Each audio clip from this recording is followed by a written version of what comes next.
Meus irmãos, bom dia. Olha a gente de novo aqui, preparados. Vamos prosseguir com o nosso trabalho dessa manhã. A classe presbítero Orlando João Ape, que vai ter a sua aula nesse momento. Quero lembrá-los de que a nossa classe de adultos carrega consigo o nome de um irmão que foi presbítero emérito dessa igreja, foi marido da nossa querida irmã, Dona Marilda, que fez aniversário ontem, né, Dona Marilda? Parabéns para a senhora. Louvado seja Deus, louvado seja Deus. Que testemunho bonito. Então, a nossa classe se chama Presbítero Orlando João Empic, para lembrar aí o legado desse nosso estimado irmão em Jesus Cristo. Você, seu lar e sua igreja crescendo em consciência e prática missionária, até os confins da terra. O bacana dessa revista é que as lições foram escritas pelos nossos missionários. A Igreja Presbiteriana do Brasil possui agências missionárias. Nós temos, por exemplo, a JMN, Junta de Missões Nacionais, igrejas no Brasil. Nós, por exemplo, nós como igreja, contamos com a colaboração da JMN no projeto desenvolvido entre os anos de 2015 e 2017, e que culminou na organização da primeira igreja presbiteriana de Itupeva. Era a nossa congregação. Nós contamos naquele trabalho com o incentivo, com recursos que vieram da JMN, Junta de Missões Nacionais. A Igreja Presbiteriana do Brasil também tem a Agência Presbiteriana de Missões Transculturais, sua sigla APMT. Temos também o PMC, Plano Missionário Cooperativo, que pretende plantar igrejas em grandes centros. Tá? Temos também a APECOM, Agência Presbiteriana de Comunicação. A APECOM, por exemplo, supervisiona o Verdade e Vida. Pesquisa rápida. Você sabia que a Igreja Presbiteriana do Brasil tem um programa de televisão? Quem sabia e quem assiste, levanta a mão. Ok, algumas pessoas. É ruim de um lado e bom para o outro. É ruim que os próprios presbiterianos às vezes nem sabem.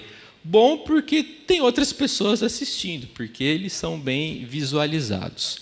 Então, essas lições foram escritas pelos missionários das nossas juntas missionárias. Ok? Vamos lá. Hoje o título da nossa conversa é esse que está na tela: Missões Transculturais e Sacerdócio Universal.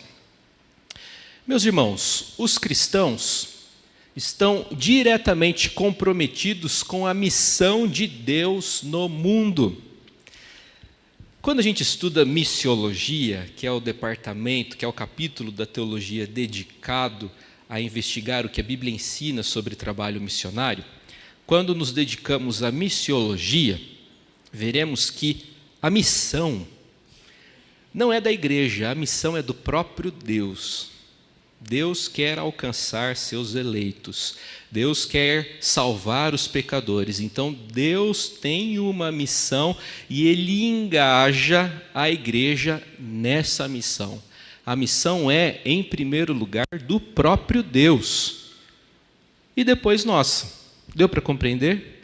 Deus tem uma missão. Deus deseja algo. E Ele comissionou a igreja para participar, para colaborar desse seu intento. Por meio de Jesus Cristo, temos acesso a Deus. Esse é o ensino da Sagrada Escritura. Nós temos acesso ao próprio Deus através de Jesus Cristo. Sem Jesus, nós não teríamos acesso ao Senhor. Quem media essa relação é Jesus Cristo.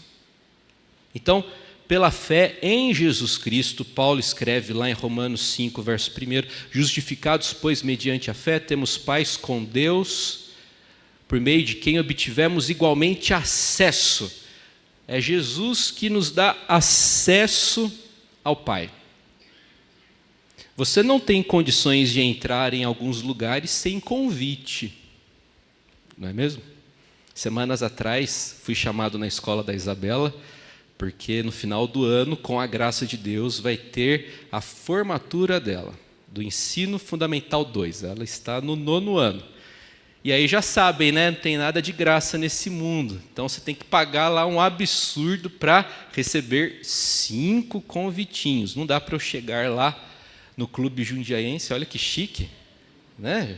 Clube Jundiaense é a coisa mais chique aqui dos jundiaenses, né? Eu não posso chegar lá no dia 13 de dezembro sem convite, não vou entrar, preciso apresentar o convite. Ou o QR Code, hoje em dia está tão chique, não é? Você vai nos shows, vai no teatro e apresenta o QR Code. Enfim, você precisa de um convite, você precisa de um acesso. Jesus dá o acesso para o crente a Deus. Então, por meio de Jesus, temos acesso a Deus e, através de Cristo, temos acesso ao mundo, visto que Deus em Cristo nos resgatou do mundo a fim de nos devolver para Ele, em missão. Os cristãos precisam compreender isso. Deus nos tirou do mundo e nos devolve para o mundo, reconciliados com Ele agora e agora com uma missão. É a mesma coisa, por exemplo, a relação do crente com a lei. Deus nos tira da lei, do jugo da lei, mas ao mesmo tempo nos devolve para a lei, a fim de observarmos a lei, não para conquistarmos a nossa salvação, mas para vivermos de uma maneira coerente com a sua vontade. Então, o Senhor nos tirou do mundo, nos desarraigou do mundo. Eu gosto muito dessa expressão lá de Gálatas capítulo 1. Jesus nos desarraigou desse mundo perverso. O Senhor nos essa palavra aí, né? Agora eu me embolei aqui, igual os sátrapas. O Senhor nos desarraigou desse mundo perverso, nos tirou do mundo e, depois de reconciliados com o Senhor, somos devolvidos para o mundo com a missão de compartilhar a boa notícia do Evangelho com toda a criatura. O texto de 1 Pedro, capítulo 2, nos ajudará a compreendermos essa dimensão da igreja em missão. Então, por favor, abra sua Bíblia, em 1 Pedro, nós vamos ler a partir do verso 4. 1 Pedro, capítulo 2, leremos a partir do verso 4.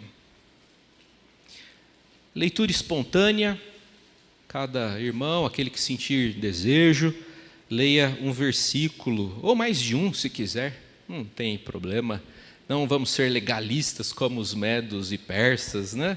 Se quiser ler mais de um, não tem problema. O importante é que os versos 4 a 10 do capítulo 2 sejam lidos. Por favor.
Ok, gente, obrigado. Algumas informações para compreendermos mais e melhor esse texto de 1 Pedro. O autor, o apóstolo Pedro, endereça essa epístola a essa gente mencionada no verso 1, capítulo 1. A carta foi endereçada aos eleitos que são forasteiros da dispersão no Ponto, Galácia, Capadônia, Ásia e Bitínia.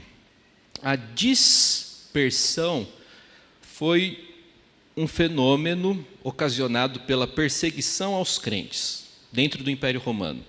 Os crentes passaram a ser perseguidos pelas autoridades romanas e precisaram se mudar, precisaram sair de suas regiões e foram dessa forma espalhados pelo mundo conhecido da época. A esse fenômeno deu-se o nome de dispersão. Pedro endereça, portanto, a sua primeira epístola a essa gente que não tinha mais casa, gente que não tinha mais comunidade, gente duplamente marginalizada, uma vez que eram forasteiros em terra estranha e eram considerados fanáticos por serem cristãos. O público dos primeiros leitores, dos primeiros destinatários de 1 Pedro era constituído dessa gente duplamente marginalizada. Estavam fora de casa e, além disso, como se isso fosse pouco, eram considerados como fanáticos. Esses cristãos aí, tudo doido. Os primeiros leitores de 1 Pedro eram, portanto, deslocados à procura de uma comunidade. Pedro escreve essa carta pensando nessa gente. Pedro quer encorajar essa turma. Pedro quer que essas pessoas sejam fortalecidas. Pedro quer que eles não desanimem. Pedro deseja que eles não fiquem pelo caminho. Pedro quer estimulá-los. Pedro quer fortalecê-los. Pedro deseja, ora e intercede por eles a fim de que eles não fiquem pelo caminho, a fim de que eles não neguem o nome de Jesus. Pedro quer isso. Pedro tem esse desejo, essa aspiração santa, motivar aqueles crentes que passavam por grandes adversidades e aflições. Para compreendermos bem as epístolas, nós devemos sempre considerar o seu caráter ocasional. É preciso considerar o contexto da carta. Isso quer dizer, por exemplo, que as epístolas não são, em primeiro lugar, tratados teológicos. Algumas pessoas se relacionam com as epístolas como se elas fossem tratados teológicos, verdadeiros livros de teologia sistemática. Está errado. As epístolas não foram, em primeiro lugar, tratados teológicos. Os tratados teológicos vêm muito das epístolas? Sim, mas as epístolas não foram em si tratados teológicos. Existe muita teologia nas epístolas, mas é sempre, como afirma um biblista chamado Gordon Fee, essa teologia presente nas epístolas é sempre uma teologia de tarefa. O autor quer alguma coisa, ele tem um propósito, ele tem um objetivo, ele não escreve por escrever.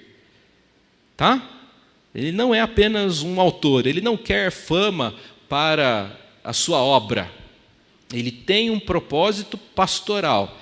E nós já verificamos o propósito pastoral de Pedro. Ele queria fortalecer e encorajar os crentes que estavam passando por extremas provações. Tá? Vamos lá. O texto faz um convite para a gente. Veja lá, verso 4. Chegando-vos para ele. Ou seja, se aproxime de Jesus. Jesus que é a pedra que vive. Contudo, essa pedra que vive foi rejeitada pelos homens, mas para com Deus ela é considerada eleita e preciosa. A lição para aprendermos aqui é a seguinte: o segredo do crescimento cristão é a comunhão com Cristo. O segredo do crescimento espiritual do crente é aproximar-se de Jesus.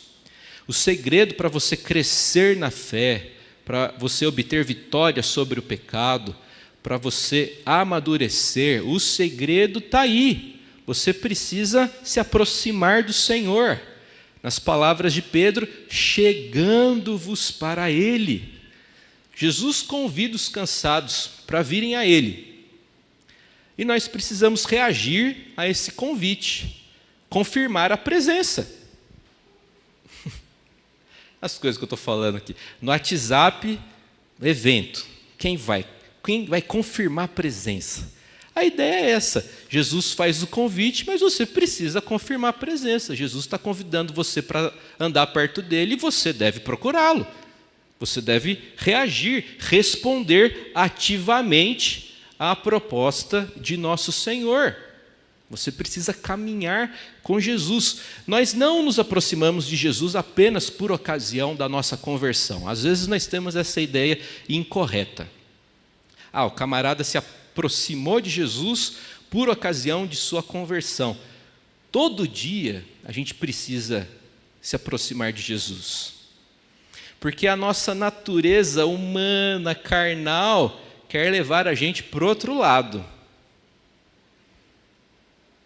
A nossa estrutura pecaminosa quer convencer-nos de que a alegria, a realização está no prazer, está no ilícito, está no mundo. A turma está fazendo, eles parecem tão felizes e realizados. Vamos fazer também. Então, diariamente o crente precisa se aproximar de Jesus. De acordo com o calendário cristão, nós estamos no tempo de preparação para a Páscoa. Tá? E, por exemplo, eu gosto dessas coisas. A cor litúrgica desse período, a igreja adota já há séculos, esse roxo, o púrpura. E a púrpura, o que é? Ela é uma cor que surge da combinação de uma cor quente com uma cor fria. Então a ideia do púrpura é dessa tensão do já e do ainda não. É a tensão de que a gente deve fazer o que é correto, mas a gente não consegue o tempo todo. Portanto, eu preciso de confessar meus pecados, eu preciso de refletir, de ponderar a respeito da minha vida. Eu gosto muito desse simbolismo. Naturalmente, isso daí é algo absolutamente dispensável, né? Não muda nada, mas eu acho interessante esse simbolismo que aponta para a necessidade de arrependimento constante, de contrição contínua. Tá? Contrição não é apenas para aquele momento que a gente até já sabe que vai vir depois da adoração na liturgia do culto. O culto presbiteriano tem um formato, não é?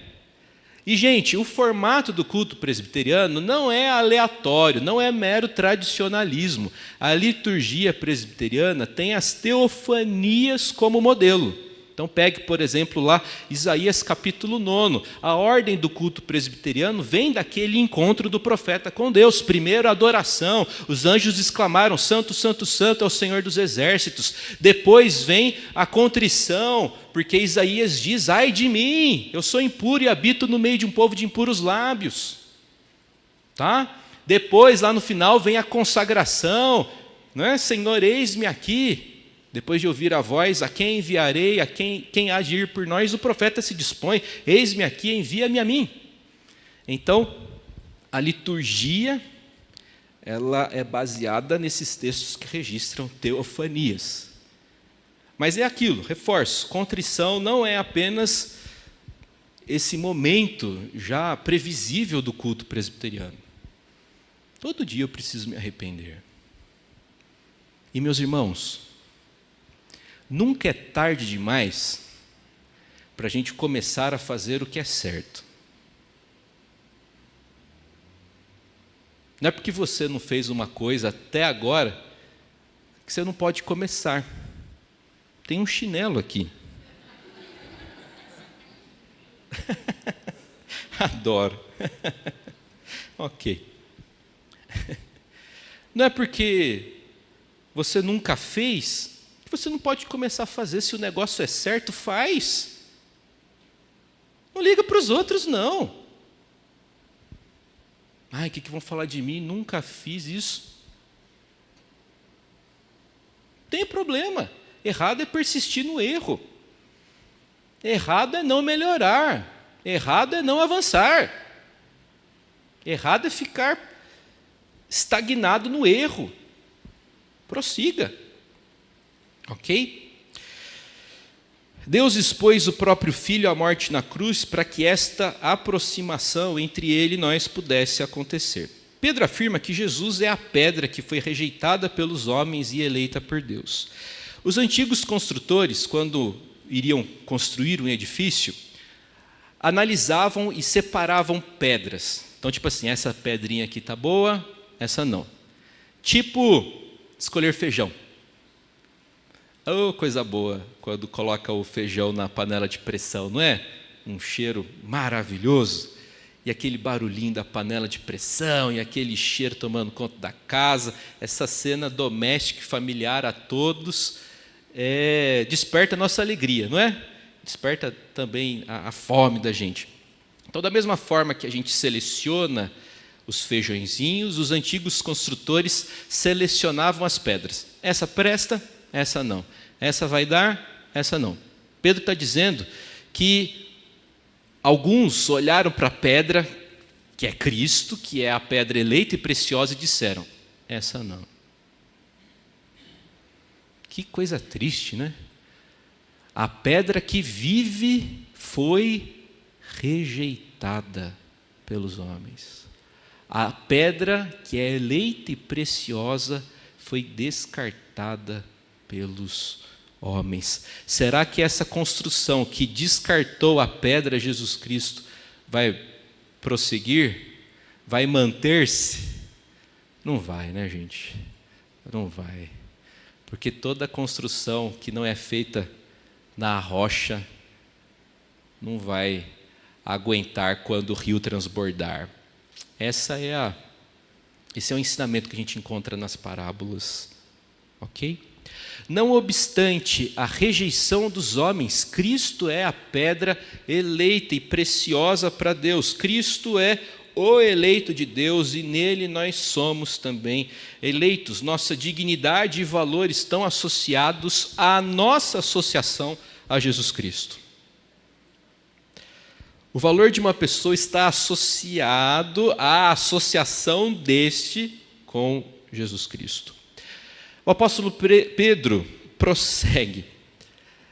Aqueles que creem em Cristo, meus irmãos, a pedra que vive, mas para com Deus eleita e preciosa, aqueles que creem nesse Cristo, nessa pedra, eles se transformam em outras pedras e juntos esses que creem formam uma verdadeira casa espiritual. Esse texto aqui é ótimo para você evangelizar um engenheiro civil, para você evangelizar um arquiteto, um pedreiro, um encarregado de obras, porque ele trabalha com essa metáfora da construção. Você gosta de cheiro de construção, de cimento, de concreto? Eu gosto. Eu gosto de cheiro de poço de gasolina. Adoro, acho gostoso. Coisa, né? Preciso de terapia. O que significa gostar de cheiro de concreto, né? Enfim, a ideia aqui do capítulo 2 de 1 Pedro é essa ideia do canteiro de obras. E Pedro está dizendo, tem uma pedra eleita e preciosa, e teve gente que a descartou. Não se dar mal. Mas aqueles que valorizam essa pedra se transformam em outras pedrinhas e juntos eles vão formar uma casa espiritual, verso 5. E nessa casa, gente, os crentes podem e devem se comportar como verdadeiros sacerdotes. Vejam lá. Também vós mesmos, verso 5. Como pedras que vivem, sois edificados casa espiritual para ser de sacerdócio santo, a fim de oferecer de sacrifícios espirituais, agradáveis a Deus por intermédio de Jesus Cristo. O ensino de Pedro aqui é o de que todo cristão é um sacerdote na casa de Deus. Todo crente é um sacerdote não apenas aqueles que pertencem ao clero. E essa é uma matéria onde católicos e protestantes divergem. Eu respeito muito o catolicismo. E quanto mais o tempo passa, mais eu respeito eles. Houve um tempo em que eu achava absolutamente ridícula a postura deles no período da Quaresma, de se abster de algumas coisas. Mas conforme o tempo está passando, eu vejo que é um bom hábito você se abster de algumas coisas durante um tempo. É uma disciplina espiritual. Às vezes o protestante é arrogante, achando que é muito superior. Não estou aqui advogando a causa do catolicismo, apenas incentivando você a não ser desrespeitoso. Tá? Quanto ao sacerdócio universal de todos os crentes, protestantes e católicos divergem. E como protestante, eu sustento essa doutrina defendida pelos reformadores. Eu defendo a ideia do sacerdócio universal de todos os crentes. Vamos entender isso daí mais e melhor. Gente, dentre os princípios fundamentais defendidos pelos reformadores do século XVI está a doutrina do sacerdócio universal. Embora o Velho Testamento apresente claramente a noção de um ofício sacerdotal exercido por elementos da tribo de Levi em benefício do povo de Israel, existem passagens do próprio Antigo Testamento que antecipam o entendimento mais amplo dessa função. Veja lá, Êxodo 19, versos 5 e 9. Se diligentemente ouvirdes a minha voz e guardardes a minha aliança, então sereis a minha propriedade particular dentre todos os povos, vós me sereis reino de sacerdotes e nação santa. Outro texto. Vós sereis chamados sacerdotes do Senhor e vos chamarão ministros de nosso Deus.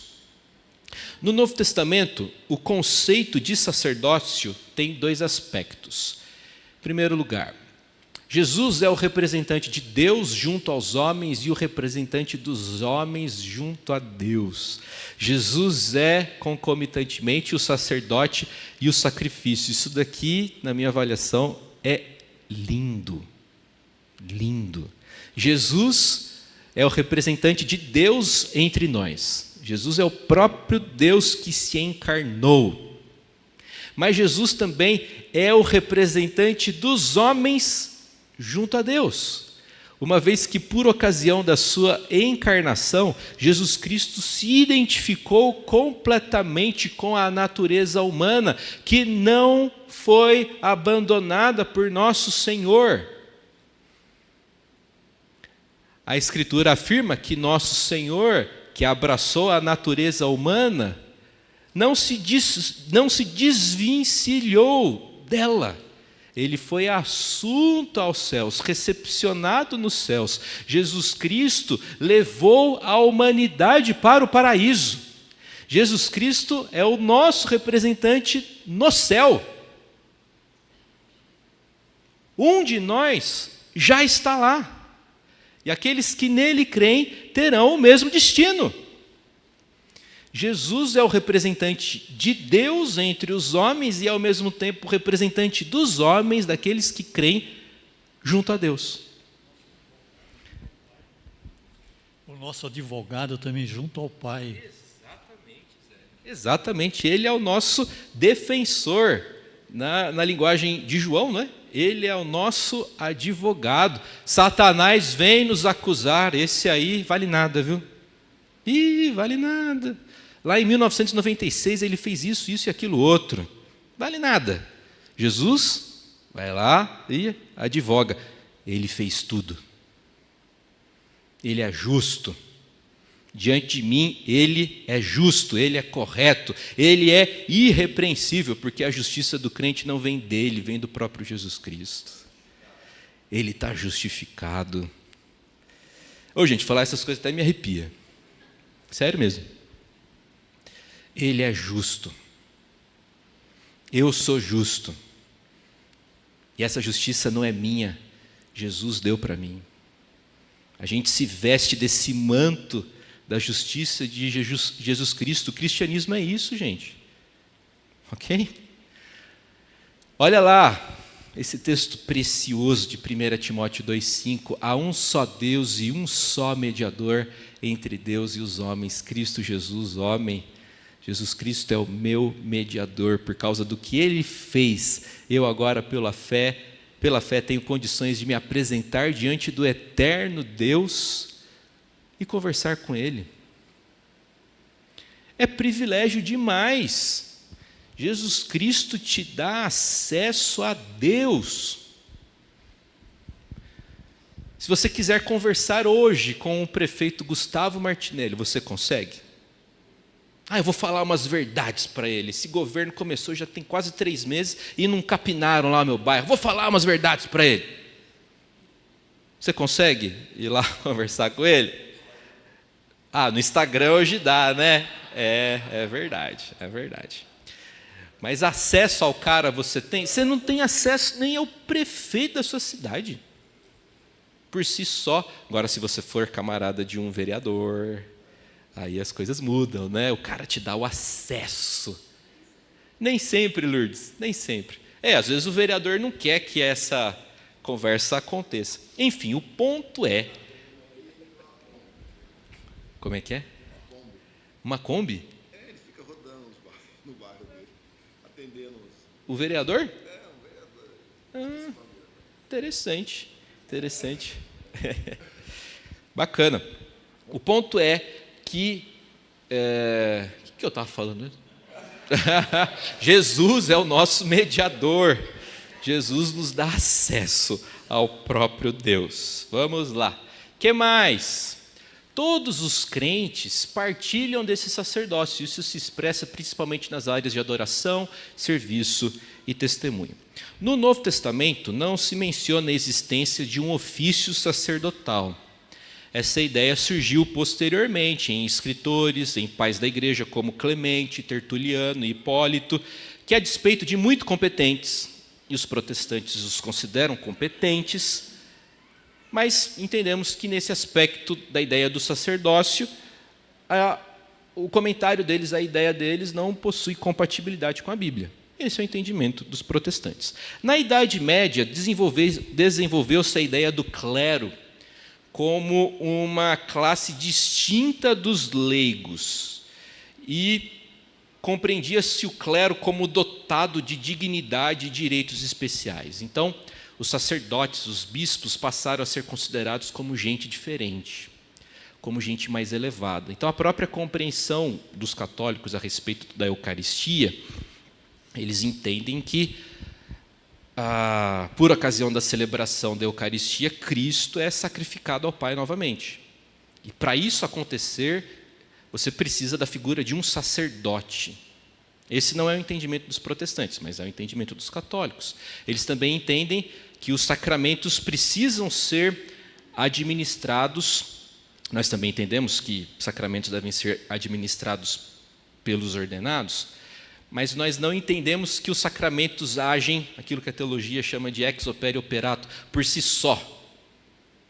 Um descrente que se submete ao batismo não é salvo só porque teve água sendo aspergida sobre ele, ou sendo imerso ao preconceito do presbiteriano, né? Respeito muito também essa forma de batismo. Mas o valor não está na água, está em você crer. Na compreensão católica, assim, em linhas gerais, tá? O sacramento tem valor pela sua administração. Foi batizado, não vai morrer pagão. E isso acontece, né, a administração dos sacramentos passa pelos sacerdotes. Então, note que os leigos tornaram-se totalmente dependentes da administração dos sacerdotes que receberam os benefícios, ou melhor, tornaram-se totalmente dependentes da administração dos sacerdotes para receberem os benefícios da graça de Deus. Os primeiros reformadores romperam com isso, gente. Então, Martinho Lutero, Felipe Melanchthon, que ajudou Lutero na reforma alemã. Depois, a segunda reforma, que aprofundou o protestantismo, que aconteceu na Suíça. Tá? A reforma que aconteceu entre os suíços é chamada de segunda reforma ou movimento reformado. Então, nós, às vezes, nos identificamos como reformados. O que isso significa? O reformado é o herdeiro da reforma protestante, segundo a tradição da reforma suíça. Ela aprofundou a reforma, ela rompeu mais com a teologia católica do que a tradição luterana. Deu para entender? Então, por exemplo, um luterano é reformado? Não. Porque ele pertence a esse primeiro movimento da reforma protestante. Presbiterianos são ou deveriam ser reformados? Sim. E são protestantes também. Ok? É isso aí. Então, os protestantes, luteranos, episcopais, reformados, depois metodistas, eles romperam com essa ideia de que o clero é uma classe distinta e os protestantes afirmam de forma unânime a ideia do sacerdócio universal de todos os crentes, ou seja, o crente, através de Jesus, tem acesso a Deus. E o crente é um sacerdote no sentido de que ele pode orar por alguém que está enfermo. Não é necessariamente a oração do pastor, a oração da fé não é apenas aquela feita por oficiais, é feita por um crente sincero e verdadeiro. Então, gente, a ideia do sacerdócio universal de todos os crentes foi absolutamente revolucionária. É por isso que o testemunho dos protestantes do século XVI é que depois das trevas veio luz. Católicos contemporâneos querem sempre dizer, isso daí é conversa. Realmente, houve muita luz durante todo o período da Idade Média, Deus sempre teve os seus. A igreja não morreu durante 1500 anos para voltar no século XVI, nós não cremos nisso. Entretanto, entendemos que por ocasião da reforma, Deus graciosamente reconduziu a igreja apenas à Escritura. Ok? Então, isso revolucionou o mundo. Os crentes passaram a ser tratados com grande dignidade. Não apenas os pastores, não apenas os líderes eram respeitados. Todo o povo tem a sua importância. Dessa verdade decorrem algumas implicações. Vamos lá. Cada cristão tem livre acesso à presença de Deus, tendo como único mediador o Senhor Jesus Cristo. Somos sacerdotes uns dos outros. Devemos orar, interceder e ministrar uns aos outros. Uma outra implicação, num certo sentido, todos os crentes são leigos, palavra que vem do termo grego laos, que significa povo de Deus. A nossa lição hoje quer estabelecer o vínculo, a relação entre missões e o sacerdócio universal. A ideia é de que todos os crentes podem e devem dar testemunho de Jesus às nações. Todo crente é um missionário. Todo crente tem essa responsabilidade. Todo crente deve exercer esse trabalho. Voltando agora ao texto de Pedro, para comprovar o que ele vem dizendo, ele cita nos versos 6 a 8 3 passagens do Antigo Testamento. Ele cita livremente Isaías 28:16, depois o Salmo 118, verso 22 e finalmente Isaías capítulo 8, verso 14. Com essas citações, Pedro está ensinando que Cristo está no caminho de todos. Para uns, Jesus é bênção e salvação. Para outros, tropeço, do qual não mais conseguirão se refazer. Cristo está no caminho de todo mundo. É aquela pedra que está no caminho de todos. A questão é a seguinte: você vai tropeçar nela?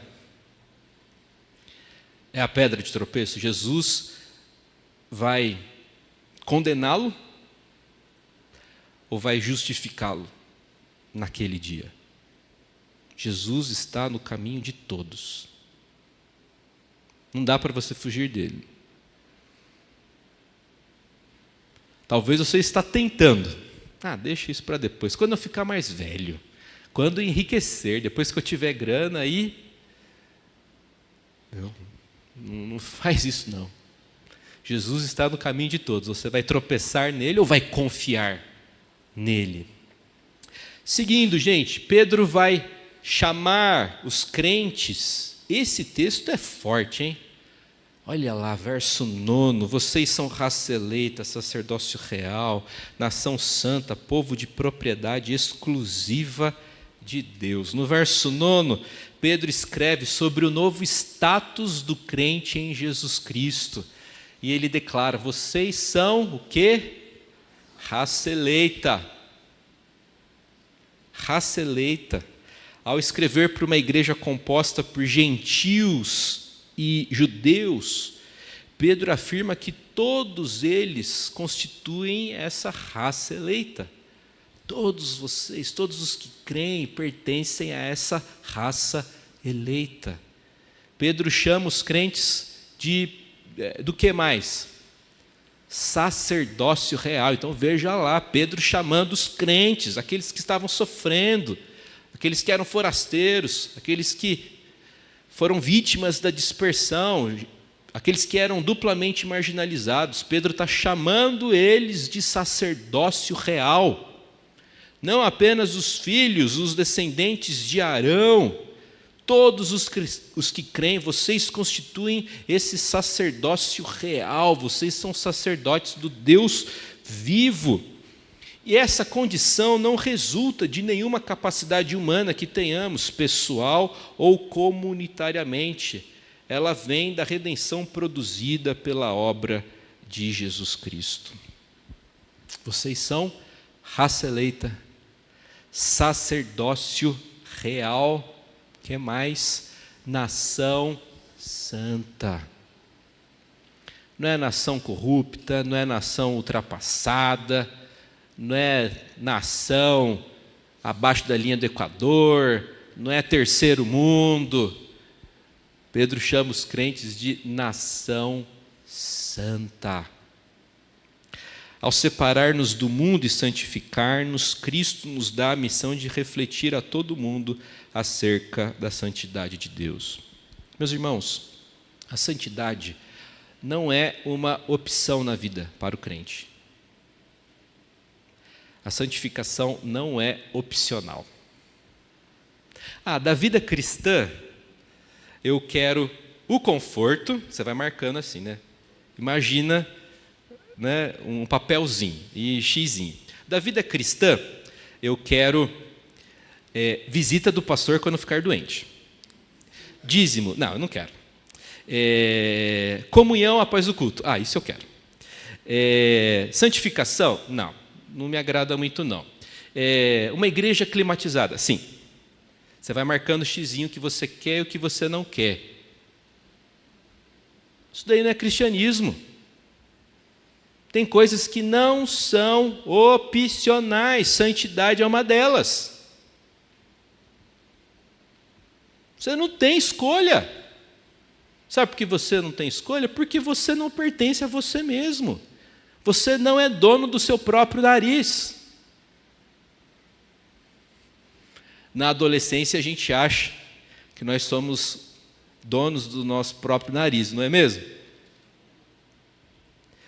O meu falecido e querido vô, o que ele falava para mim quando eu era adolescente? Com todo respeito, vou reproduzir o que ele falava. Ele falava assim, você tem fiapo de cuero ainda aí, abaixo? Tipo assim, você nem saiu das fraldas e está querendo pagar de gatão aqui comigo? Tem fiapo de cuero aí, rapaz? Né? Está achando que você é dono do seu próprio nariz? Então essa arrogância de achar que você manda alguma coisa, isso daí é expressão do quê? De imaturidade. Conforme o tempo está passando para mim, e admito que ele está passando rápido, coisa, né? Vou fazer 40 anos o ano que vem, gente. 40? Foi esses dias que eu tinha 20. Aí eu penso assim, dos 20 aos 40 foi tão rápido, para eu chegar nos 60 vai ser assim? Não é assim mesmo, gente? Olha só. E conforme o tempo está passando para mim, eu estou entendendo que a maturidade tem relação com aceitar mais com aceitar do que conquistar coisas. Na juventude e adolescência eu imaginava que eu precisava conquistar, eu precisava transformar. Tá? E conforme o tempo está passando, parece que o caminho da maturidade envolve você aceitar algumas coisas. Não estou aqui advogando a ideia de uma resignação, sabe, é assim mesmo, vai só ficar ruim. Não é esse o meu ponto. O meu ponto é dessa serenidade em admitir que tem coisas que a gente vai conseguir, tem coisas que a gente não vai conseguir. Ok?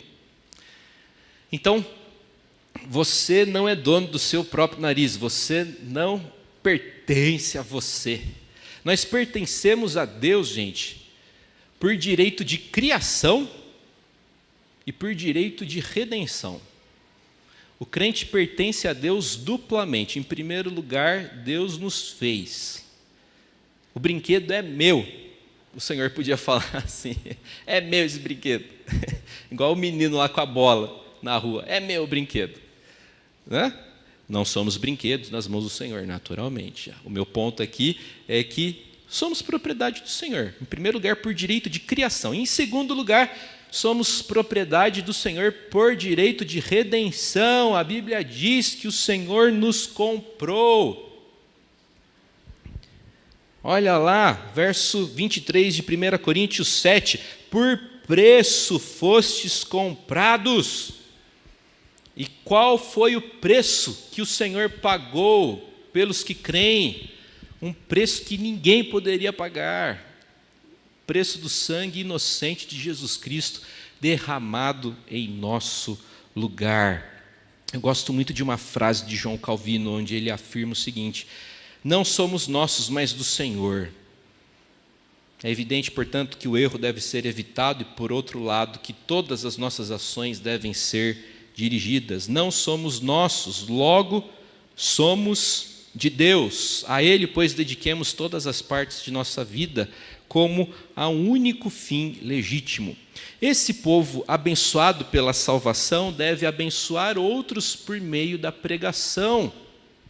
O resto do verso vai dizer o seguinte: mas antes Pedro disse que nós somos povo de propriedade exclusiva de Deus. E esse povo tem um propósito. Qual é? Continuação do verso 9. A fim de proclamardes as virtudes daquele que vos chamou das trevas para a sua maravilhosa luz. Então, o caráter da eleição, da realeza sacerdotal, da santidade como povo e do pertencimento a Deus, tudo isso nos qualifica para testemunhar de Cristo em todo o mundo e em todas as dimensões da vida humana. Os crentes devem pregar, os crentes devem ser proclamadores.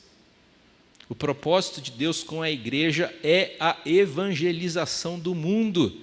O plano A de Deus para salvar o mundo é usar a igreja, e Ele não tem plano B ou C.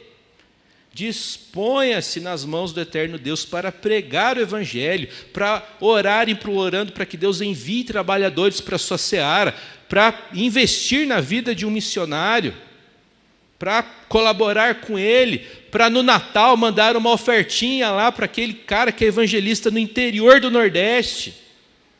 Manda os presentes para os filhos dos missionários transculturais. Se envolva, ore. Ore pelos cristãos da Síria que estão sendo perseguidos nesse momento. E não tem televisão falando, viu? O Fantástico não vai falar isso hoje à noite. O jornal hoje não vai noticiar isso. Mas tem crentes na Síria sendo executados por conta da fé em Jesus Cristo. Ore por eles. Implore a graça do Senhor. Se envolva com o trabalho missionário. Deus nos livrou das trevas e nos levou à sua luz. Deus estabelece para o seu povo a característica de ser proclamador da redenção em Cristo. Repare então, caminhando para o final dessa nossa reflexão, a eleição se contrapõe à perdição do mundo. Já a realeza do sacerdócio demonstra a falta de comunhão do mundo com Deus. A santidade do povo contradiz a corrupção do mundo e a propriedade divina sobre nós propõe a necessidade de um mundo render-se a Cristo. O que somos em Cristo agora é o oposto do que éramos anteriormente. Isso é lindo. Em Cristo, nós somos o oposto daquilo que éramos anteriormente. Sem Cristo, éramos inimigos de Deus. Nossa, pastor, forte isso daí, inimigo. Eu convivo tão bem, até com aquele meu vizinho chato, eu convivo bem, sou um cara tão de boa. Você era inimigo de Deus. O não crente, o não cristão é o inimigo de Deus, é o que a Bíblia ensina. Não é minha palavra não é meu palpite. É o ensino da Escritura. Quem não se rendeu a Cristo é inimigo do Senhor. Mas essa pessoa que era inimiga de Deus, ao ser alcançada por Cristo, transforma-se em amigo do Senhor. Veja lá, olha que verso forte. É para arrepiar de ler. Vós sim, que antes não erais povo, mas agora sois povo de Deus. Que não tinhais alcançado misericórdia, mas agora alcançaste misericórdia. Você que não era povo, agora em Cristo é povo de Deus. E a sua responsabilidade e privilégio como crente é anunciar isso para todos. É anunciar Jesus Cristo é Senhor para todos. É orar por missionários, é dispor-se a ir para o campo missionário. É isso que o Senhor quer para a sua igreja. Era isso que eu queria dividir com vocês nessa manhã. Que o bom Deus abençoe você, sustente você em nome de Jesus. Vamos orar, pedindo capacitação para Deus, para sermos missionários. Vamos orar, implorando o seu perdão, porque às vezes a gente não leva isso a sério. Vamos orar. Gi, você pode orar para a gente, por gentileza? Giovanni, você pode orar, por favor? Encerrando a nossa aula. Ó Senhor, nós te agradecemos por estes momentos aqui, Senhor, que estamos em comunhão contigo, Senhor, através da tua palavra, do teu Espírito Santo. Ó Deus, dá-nos, ó Pai, um coração que agrade a ti. Dá-nos, ó Senhor, diante da tua presença, uma vida em santificação, Senhor. Uma vida que não pense só em nós mesmos, mas que nós possamos interceder pelos nossos irmãos, que nós possamos, Senhor, ter o sentido de missões no nosso coração, Senhor. Ajuda-nos a orar, a interceder por esses irmãos, ó Deus, que muitos em alguns países estão sendo executados, ó Deus. Que o Senhor tenha misericórdia, ó Pai, mas que nós também não percamos a nossa fé em falar do Teu Evangelho, porque nós somos raça eleita, Senhor, nós somos sacerdócio real, e nós temos o dever, ó Deus, de testemunhar essas bênçãos vindas de Ti na nossa vida, no nosso meio, onde quer que estejamos, ó Pai. Tenha misericórdia de nós, faça-nos, ó Deus, a cada momento, a cada dia da nossa vida, que tenhamos a alegria de viver para Ti, ó Deus. Que diante das dificuldades, muitas vezes, ó Pai, de testemunhos de fé, que nós possamos ser fortes, ou fortalecidos por Ti, ó Deus, para não negarmos a nossa fé. Que sejamos como Daniel, orando, Senhor, todos os dias, ó Senhor, não nos esquecemos da Tua misericórdia, do Teu amor, da Tua bondade na nossa vida, que nos resgatou, ó Deus, através do sangue de Cristo Jesus, antes da fundação do mundo, ó Pai. Que tenhamos Cristo Jesus na nossa vida, Senhor, que nos lembremos do Teu sacrifício a cada dia, ó Pai, porque só o Senhor nos resgata, só o Senhor Jesus nos dá paz, só o Senhor nos dá, Senhor, a alegria de viver na Tua presença, ó Pai. Que os nossos corações, ó Deus, sejam levados a Ti, Senhor, em adoração constante, ó Pai, porque só o Senhor é digno de louvor, de honra, da nossa gratidão, ó Pai. Transforma-nos, ó Deus, a cada dia na Tua presença, Senhor. Que Jesus seja o nosso auxílio, que o Senhor Jesus, que nós olhemos para a cruz todos os dias, ó Pai, para que sejamos humildes, para que sejamos sábios, para que sejamos, ó Deus, realmente como o Senhor quer que sejamos. Nos fortaleça cada dia, Senhor, em nome de Jesus, ó Pai, que sejamos, ou melhor, que sejamos, ó Deus, testemunhos, Senhor, de Ti aqui, ó Deus. Em nome de Cristo Jesus, nós oramos, Te agradecemos. Dá-nos, ó Senhor, um domingo na Tua presença.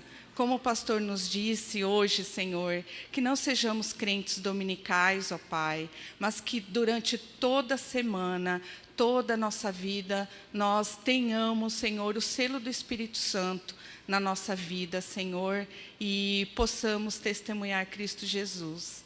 Em nome de Jesus, novamente que nós pedimos e agradecemos, Senhor. Amém. Valeu. Deus abençoe você. O Senhor te abençoe e te guarde. Converse com seus irmãos, viu? Garanto que tem muita gente interessante aqui, muita gente legal. Se não sabe o nome, pergunta o nome. E diz para o seu irmãozinho, o Senhor te abençoe e te guarde. Bom domingo para você. Deus fortaleça a todos.